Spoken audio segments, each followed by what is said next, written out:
मित्रांनो, तुमचं पुन्हा एकदा GB स्टोरी टेलर या यूट्यूब चॅनलवर स्वागत आहे. आजच्या आपल्या गोष्टीचं नाव आहे एकाकी. लेखक निमेश कदम.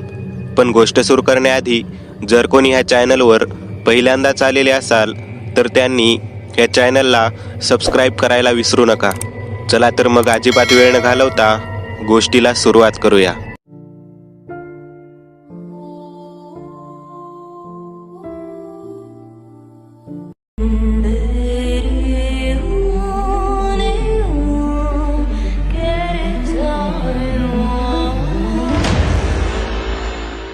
श्रीधरच्या आजूबाजूला सावल्यांचा नाद सुरू होता. थरथरणाऱ्या हातातला कंदील उंचावून तो वरच्या मजल्याकडे निघाला. हवेतला गारवा हळूहळू वाढू लागला होता. प्रत्येक पावलागणिक श्रीधरच्या हृदयाची धडधड वाढत होती. वरच्या मजल्यावरचं ते दार किलकिल उघडं होतं. श्रीधर त्याच्याकडे निघाला. मनाच्या कोपऱ्यातून एक आवाज येत होता, नको, तिकडे नको. ओढ लागल्यासारखा श्रीधर त्या खोलीकडे खेचला जात होता. जितका जवळ तो जात होता तितकंच ते दार दूर जाऊ लागलं. तसा तोही अधीरपणे जोरात चालू लागला. 4 पावलांचा अंतर ते, पण दारापर्यंत पोचला तेव्हा घामाने डबडबला होता तो. दारापाशी थपकून त्याने कानोसा घेतला. माळरानावर वाहणाऱ्या वाऱ्याशिवाय कसलाच आवाज येत नव्हता.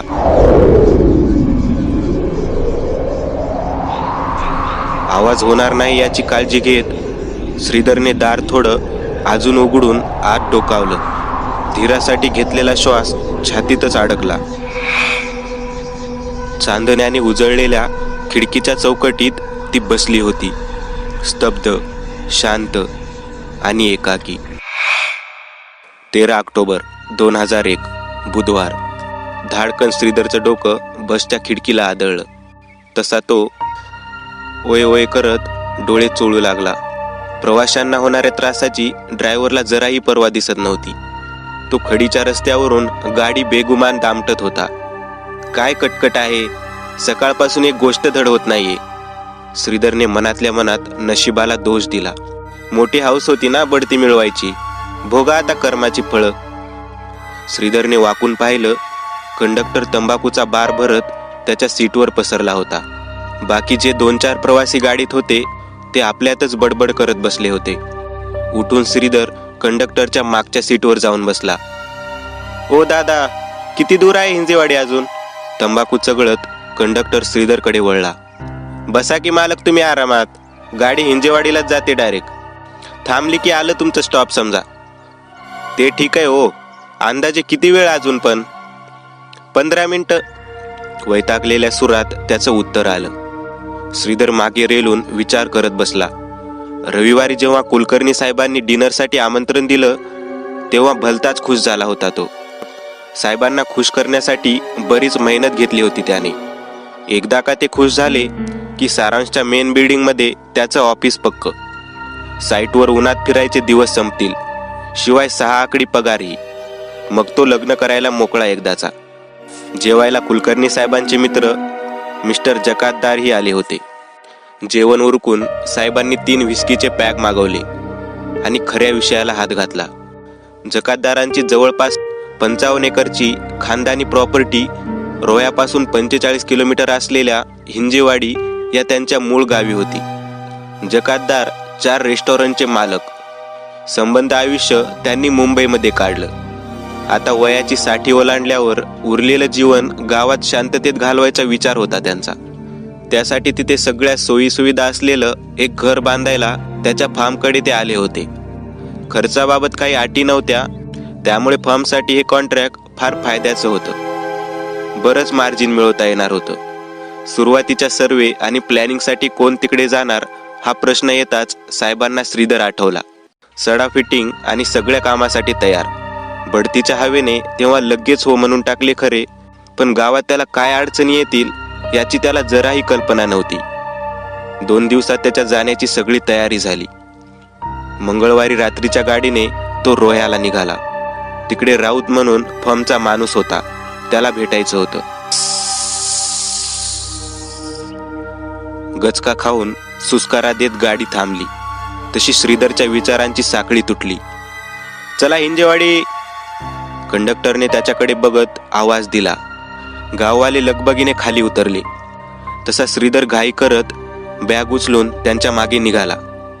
गावात जायचा रस्ता त्यांनाच विचारावा लागणार होता. युवानाचा अंधार पडू लागला होता. रस्ता हरवण्यापेक्षा त्यांच्यासोबत पळावं म्हणून श्रीधरने त्यांना आवाज दिला. तसे ते थांबून मागे पाहू लागले. नमस्कार, तुम्ही सगळे हिंजेवाडीला जाताय ना? काही न बोलता त्यातल्या एकाने मान डोलावली. मी मुंबईवरून आलोय, गावच्या पोलीस पाटलांकडे जायचंय. तुम्ही रस्ता दाखवू शकाल का मला? पाटलांचं नाव ऐकताच सगळ्यांनी त्याला सोबत चालण्याचा इशारा केला. पाटलांची गावात बरीच वट दिसत होती. धावत त्याने सगळ्यांना गाठलं आणि ते पायवाटेने चालू पडले. 5 मिनिट चालताच गावात प्रवेश करणारा पूल आला. सगळ्यांचेच पाय लगबगीने पडत होते. हळूहळू घरांचा उजेड दिसू लागला. एक एक करत सगळे आपापल्या घरांकडे पांगले. त्यातल्या एका म्हाताऱ्याने अंगणात खेळणाऱ्या पोराला पकडून श्रीधरला पाटलांकडे घेऊन जायला सांगितलं. त्यांचे आभार मानून श्रीधर पोरापाठोपाठ निघाला. एका घरासमोर थांबून पोराने आत बोट दाखवलं आणि तो आपल्या घराकडे पळाला. अंगणात धोतर सदरा घालून एक माणूस बिडी ओढत बसला होता. श्रीधर अंगणात शिरताच त्याची मान श्रीधरकडे वळली. नमस्कार, मी श्रीधर देशमुख, सारांश आर्किटेक्चरला फर्मकडून आलोय. बहुधा राऊतांनी माझ्याबद्दल तुम्हाला सांगितलं असेल. अरे हो, या बसा इथे. ए रखमा, पाणी आण तांब्याभर. घरात हाक देत पाटलांनी ओट्यावर चादर टाकली. राऊत साहेब बोलले मला तुमच्याबद्दल, पण तुम्ही तर उद्या येणार होता ना. असं अचानक सांजच्या वेळेला कसं काय येणं केलं? पाटलांना प्रश्न पडला. हो, खरं तर उद्याच येणार होतो, पण राऊतांची भेटच झाली नाही माझी. आणि मग घरातून एक बाई पाण्याचा लोटा घेऊन आली. पाटलांची बायको बहुधा. लोटा घेत श्रीधर पाणी प्यायला. हा, ते राऊत काही भेटले नाहीत मला, ना घरी ना ऑफिसमध्ये. रोयात हॉटेलमध्ये रूम शोधायला गेलो तर एकही खाली नव्हती. लोटा परत देत श्रीधर उत्तरला. मग नशिबाने आठवलं, राऊत म्हणालेले गावात पोलीस पाटलांकडे राहायची सोय करणार आहेत म्हणून. हिंजेवाडीची गाडी सुटली नव्हती, मग ती पकडून आलो गावात. नाहीतर एसटी स्टँडवर झोपावं लागलं असतं आज. अर्र, राऊत साहेब बी थोडे विसराळू आहेत. जाऊ द्या, तुम्ही सही सलामत पोहोचलात ना इथपर्यंत, बरं झालं. तुम्ही बसा जरा, मी कारभारणीला भाकरी टाकायला सांगून आलो तुमची. असं बोलत पाटील घरात गेले.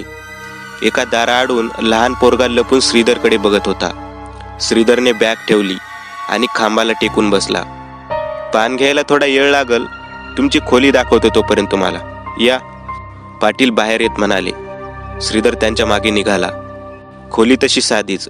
एक लाकडी खाट, सतरंजी, पाण्याचा माठ आणि वर आडाला टांगलेला जुना फॅन. या अशा खोलीत 1-2 महिने काढावे लागतील या विचारानेच श्रीधर वैतागला. गावाकडे असंच असतं दादा, आणि काळजी नका करू. थोड्या दिवसात इतका गारठा पडल की पंखा लावायचा सोडा, तुम्ही अजून 2 घोंगड्या मागाल. त्याच्या चेहऱ्यावरचा भाव ओळखून पाटील म्हणाले. आली या भोगासी, म्हणत श्रीधरने बॅग खोलीत ठेवली. पाटलांनी हातपाय धुवायला पाणी आणून दिलं. ताट घेईपर्यंत श्रीधर जरा खाटेवर पडला. हा राऊत भलताच हालगर्जी माणूस दिसतोय. त्याच्या मनात विचार आला. मी येणार होतो हे माहीत असूनही हा सरळ सरळ निघून जातो. साहेबांशी बोलून याला ठिकाणावरच आणतो. जेवण झाल्यावर श्रीधर जास्त न बोलता पाटलांचा निरोप घेऊन झोपायला गेला. गेले 2 दिवस त्याला शांत झोपता आले नव्हते, म्हणून खाटेवर पडताच त्याचे डोळे मिटले. रात्रीच्या नीरव शांततेत खाडीच्या पाण्याचा आवाज दूरवरून येत होता. तो धापा टाकत धावत होता. वाड्यावर पोहोचायला हवं. मागे ते सगळे मशाल तलवारी घेऊन घोड्यावरून दौडत होते. तो जीवाच्या आकंताने पळत होता, पण शेवटी अर्ध्या वाटेतच त्या जमावाने त्याला गाठलं. पाठीवर सपसप वार झाले आणि अंधारात त्याची किंकाळी घुमली. तोच काय, तो शेवटचा आवाज.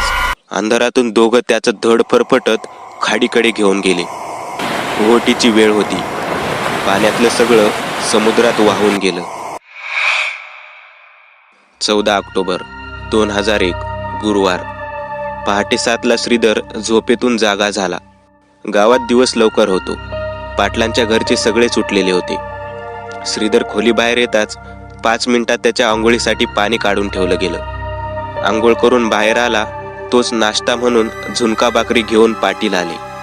बाकी सगळ्यांचं खाऊन झालं होतं. त्याला इथल्या वेळांशी जुळवून घ्यायला लागणार होतं शेवटी. इथे काहीतरी मनोरंजनाचं साधन असावं म्हणून बॅगेत टाकलेला रेडिओ श्रीधरने बाहेर काढला. गाणी लावून तो ओट्यावरच खात बसला. आतून 12-13 वर्षांचा पोरगा, पाटलांचा असावा बहुतेक, गाणं ऐकून बाहेर आला. श्रीधरच्या आसपास घुटमळू लागला. पाटील येऊन त्याच्या बाजूला बसले. हा आमचा धाकला, 6वीला आहे यंदा. अच्छा, छान छान. नाव काय रे तुझं? राजेंद्र वसंत पाटील. राजू खांबा आडून बोलला. स्वाती, आमची थोरली, ती बी शाळेत जाती, यंदा 9वीला आहे. हुशार आहे पोर. 10वीला तालुक्याच्या शाळेत धाडायची आहे. तिथं बी नंबर काढल बोलतात मास्तर. अरे वा, उत्तम. पोरांना शिकवा असंच, पुढे जातील खूप. कशाचं काय हो, या कार्ट्याला रट्टा दिला तर अभ्यासाला बसतंय. 10वी पास झाला तरी बस आहे. आणि पोरगी म्हणजे काय, शेवटी दुसऱ्याचं धन. बस शिकती तवर शिकू दे. चांगलं स्थळ आलं की लग्न लावून मोकळं व्हायचं. हे विचार श्रीधरला काही पटले नाहीत, पण तो काही बोलला नाही त्यावर. पाटील, गावात फोन आहे का हो? राऊतांना विचारावं लागेल आलेत की नाही ते. साहेबांनाही कळवायला हवं माझ्या. फोन बघा, फक्त पंचायतीच्या ऑफिसमध्ये आहे. आता तरी ऑफिसला टाळं असतं. आणि चावी सरपंचाकडं. तुम्ही दुपारचे पडा, आराम करा. संध्याकाळी शाळा सुटली की राजूला धाडतो तुमच्या संग. तो घेऊन येईल चावी. आराम नको पाटील. चांगली झोप झाली की काल? ऑफिसचं जाऊ दे. जकातदारांची जागा दाखवता येईल का मला? मग एकदा पाहिली तर कामाची आखणी करता येईल दुपारी मला. साहेबही खुश होतील काम सुरू झालं ऐकून. असं म्हणताय होय? ए राजू, इकडे ये. आवाजासरशी राजू धावत आला. हे साहेब आहेत, यांना घेऊन जा आणि जकातदारांचा माल टाकून आण. पाटील राजूला बोलले. आणि ऐक, शाळेची वेळ व्हायच्या आत परत ये. तिथून पारावर खेळायला गेलास तर तंगड तोडून ठेवीन. जा चल. या साहेब, हा बरोबर दाखवून आणेन तुम्हाला जागा. चालता चालता राजू वळवळ करत होता. त्याला विचारायचं होतं बहुधा काहीतरी, पण लाजत होता. श्रीधरनेच बोलायला सुरुवात केली. काय रे, शाळेत अभ्यास का करत नाहीस? आवडत नाही का? समजतच नाही मला. खाली मान घालूनच राजू उत्तरला. ठीक आहे रे, मला पण लहानपणी काही कळायचं नाही शाळेत. सवय झालं की सगळं येतं. राजूने त्याच्या डोक्यातला प्रश्न विचारला. तुम्ही काय करणार इथं? माळावर मोठा बंगला बांधायचा आहे जागेच्या मालकांना इथे. मग तुम्ही बांधणार बंगला एकट्याने? नाही रे. हसत हसत श्रीधर म्हणाला. मी फक्त चित्र काढणार बंगल्याचं. मग माणसं येणार मोठ्या मशीन घेऊन, ती बांधणार बंगला. मी पण चित्र काढतो, आवडतात मला. ताईपेक्षा भारी चित्र असतं माझं. राजू गर्वाने सांगू लागला. अरे वा, दाखव हा मला चित्र तुझी नंतर. आला बघा माळ. इथून ते त्या पार, तिथं त्या 3 खैरापर्यंत. एका खडकावर चढून राजू बोट दाखवू लागला. त्या मानाने माळ ठीकठाक होता. इतकी वर्ष दुर्लक्ष झाल्यामुळे झाडी वाढली होती. बहुतांश माळ सपाटच आहे. अपवाद फक्त मध्ये असलेल्या खडकांचा आणि 1-2 झाडांचा. ते सगळं काढून स्लोप थोडे सपाट करावे लागतील. बाकी मातीचा नमुना ऑफिसला पाठवून देईन. पण एकंदर जागा बांधकामासाठी चांगली वाटते. श्रीधरच्या डोक्यात प्लॅनिंग सुरू झाली. चांगला 5-6 खोल्यांचा बंगला बांधता येईल. Hall, dining room, 2 bed, gym, हवं तर स्विमिंग पूल आणि समोर मोठं गार्डन. वरचा मजला पाहुण्यांसाठी छोटासा पब ही बांधता येईल वर, गच्ची सगळ्यात वर. अशी प्लॅनिंग करतो की जकातदार खुश आणि माझी बढती पक्की. जागेचं जुजबी मोजमाप घेऊन श्रीधरने डायरीमध्ये नोट केलं. राजू एक काठी घेऊन झाडीशी लढाई करत होता.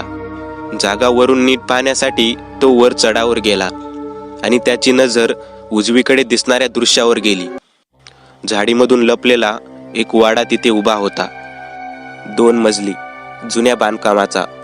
पाहता क्षणी श्रीधरला असे वाटू लागले की आपण हा वाडा आधीही पाहिलेला आहे. ते शक्य नव्हतं, पण श्रीधरच्या संपूर्ण खानदानात कुणी हिंजेवाडीमध्ये आलं नव्हतं. मग कसं काय शक्य होतं ते? मनातले विचार बाजूला सारत श्रीधर वाड्याचं निरीक्षण करू लागला. नवीन घर बांधण्याऐवजी जर जकातदारांना हाच वाडा विकत घेण्याचा सल्ला दिला तर नक्कीच मजबूत असणार तो. थोडी डागडुजी करावी लागेल बस. श्रीधरच्या डोक्यात विचार चमकून गेला. त्याने राजूला हाक मारली. तसा तो धावत त्याच्याजवळ आला. राजू, तो वाडा दिसतोय का तुला? राजूने फक्त मान डोलावली. चल तिकडे जाऊया, मला तो वाडा बघायचा आहे. नको, तिकडे नको. बा नको बोललाय तिकडे जायला. श्रीधरचे शब्द ऐकून राजू चाचरला. का रे, असा काय प्रॉब्लेम आहे तिकडे? श्रीधरला आश्चर्य वाटलं. तो वाडा झपाटलेला आहे बोलतात. भूत आहे तिकडं, कुणी जात नाही वाड्यात त्या. राजू हळू आवाजात फुटफुटला. जसं तो बोलला फक्त श्रीधरलाच ऐकू जावं, इतर कुणाला नको. अरे भूतबीत काही नसतं रे, चल ना जाऊया, मी आहे ना बरोबर, चल की. नको, बा मारल, शाळेची बी येळ झाली आहे, परत जायला हवं. राजूने हात टेकले. ठीक आहे, चल घरी परत. मग जरी श्रीधर घरी निघाला तरी त्याच्या डोक्यात फक्त वाड्याचाच विचार घुमत होता.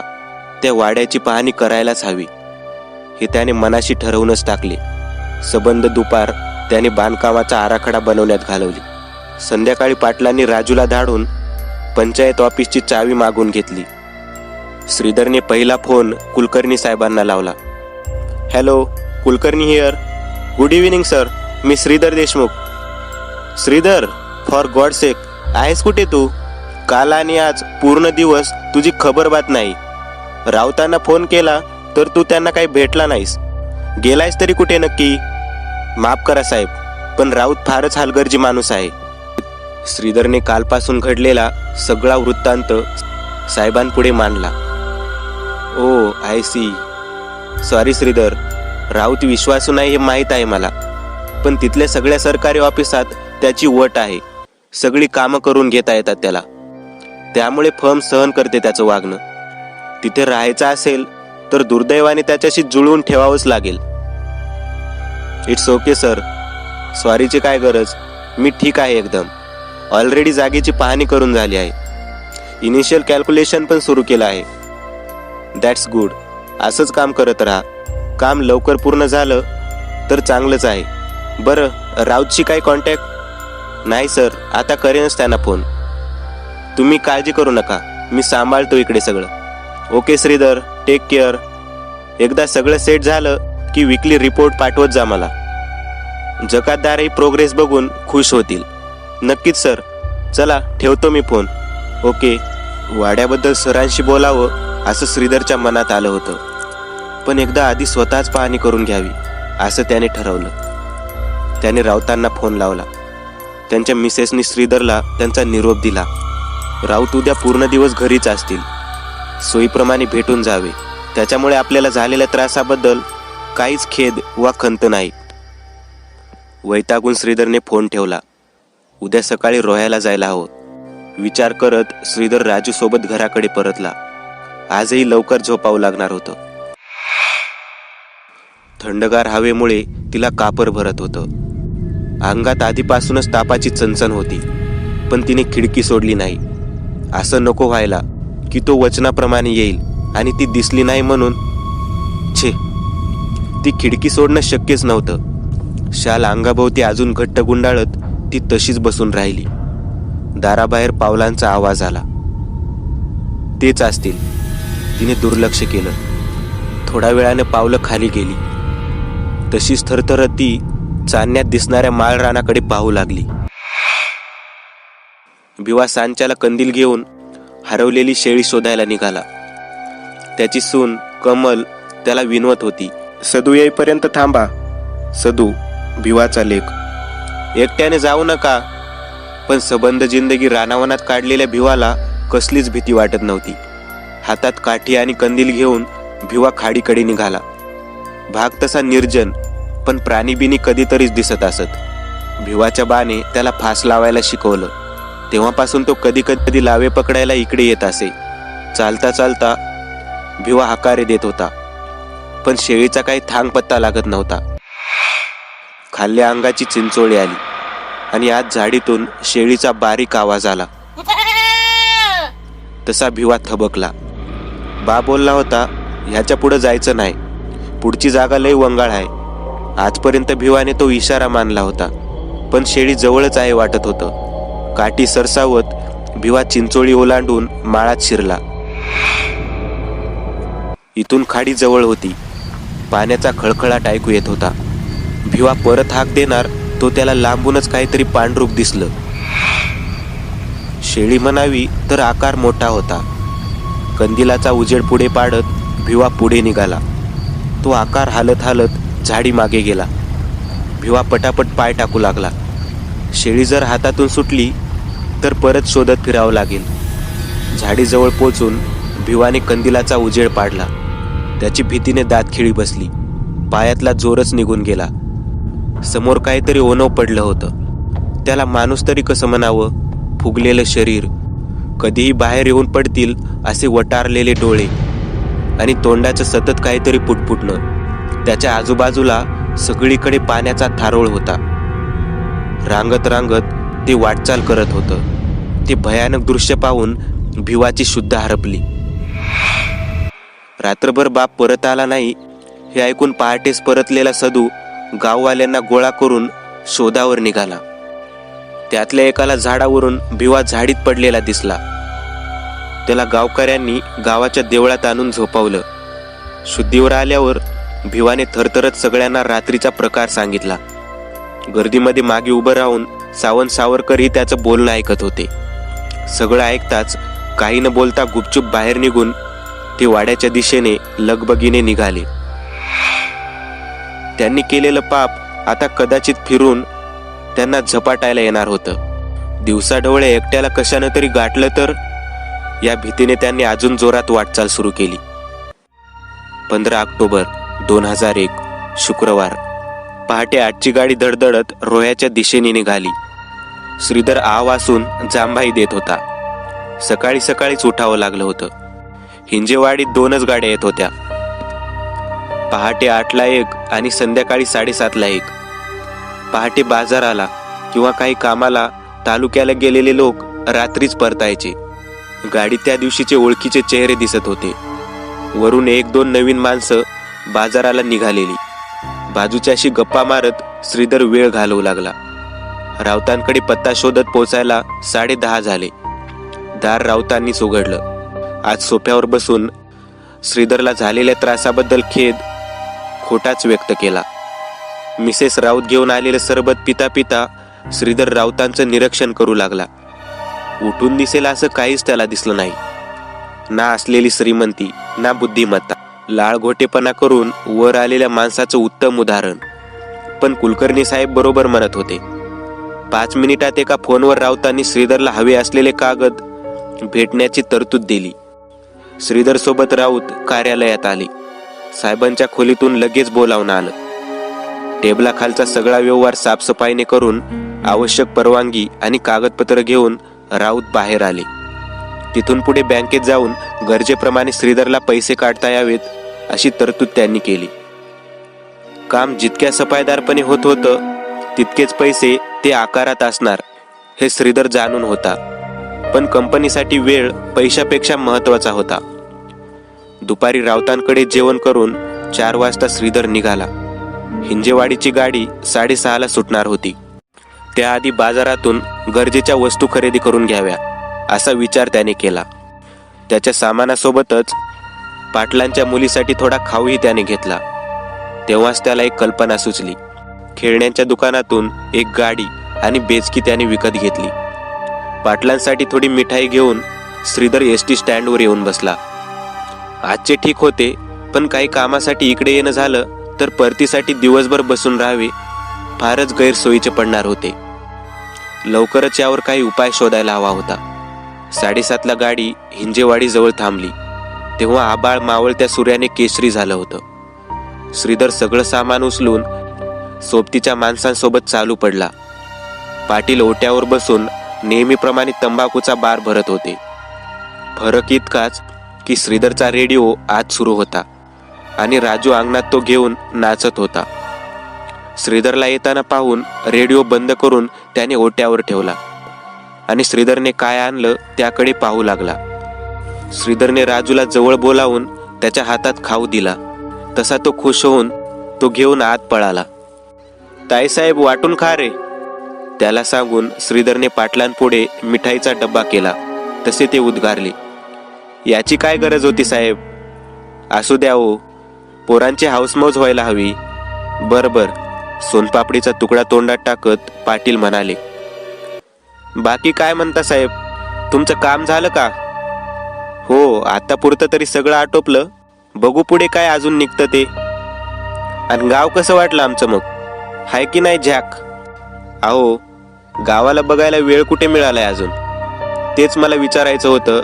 उद्या शाळा सुटल्यावर राजूला पाठवता का माझ्यासोबत? थोडं गाव बघून येईल. एकदा परत जागेची पाहणी पण करावी म्हणतो. हा मग न्या की बिंदास. गावचा किनारा, देऊळ सगळं पाहून घ्या. गावात सगळी आपलीच माणसं आहेत की. ठीक आहे हसत श्रीधर म्हणाला. उद्याबाबत त्याच्या मनात एक योजना घुमत होती. ती जर जमली तर त्याला वाडा बघता येणार होता. बसा तुम्ही, मी पान घ्यायला सांगून आलो, असं बोलून पाटील गेले. आत गेलेला राजू खाऊ घेऊन त्याच्या बाजूला येऊन बसला. त्याच्याशी गप्पा मारत श्रीधर जेवणाची वाट बघू लागला. जेवणानंतर श्रीधर खोलीत पडून विचार करू लागला. त्या वाड्याबद्दलची त्याची ओढ त्याच्या स्वभावाशी अगदी विसंगत होती. वास्तविक त्याला इथलं काम संपवून जितक्या लवकर निघता येईल तितकं चांगलंच होतं.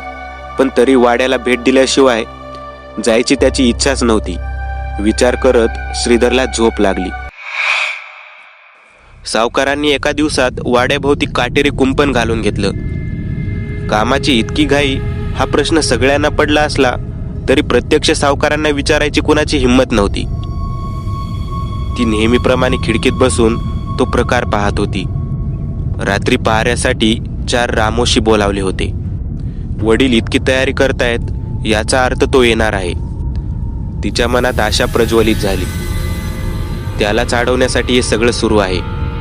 तिला एक नवीन उमेद मिळाली. तापाचा अशक्तपणा जाणवेनासा झाला. ती आधीरपणे वाट पाहू लागली. सावकार अख्खी रात्र झोपले नाहीत. सगळी व्यवस्था करूनही त्यांच्या मनाला काळजीची वाळवी पोखरत होती. ते जे काही येतंय त्याला साधं कुंपण हे रामोशी अडवू शकतील? केलेल्या पापानंतर देवाकडे याचना करणं शक्यच नव्हतं. मध्यरात्री ते धड दार तोडून आत आलं तर पळणार कुठे? विचारानेच त्याच्या अंगावर शहारा आला. रात्री आवाज येत होते, काहीतरी सरपटल्याचे, धापा टाकण्याचे. सुदैवाने ती हालचाल कुंपणाबाहेर अंधारात होत होती. कुऱ्हाड घेतलेल्या रामोशांनाही या प्रकाराने घाम फुटला. मागच्या बाजूस बसलेल्या तिला मात्र काही कल्पना नव्हती. पहाटे तो आवाज दूर खाडीकडे गेला.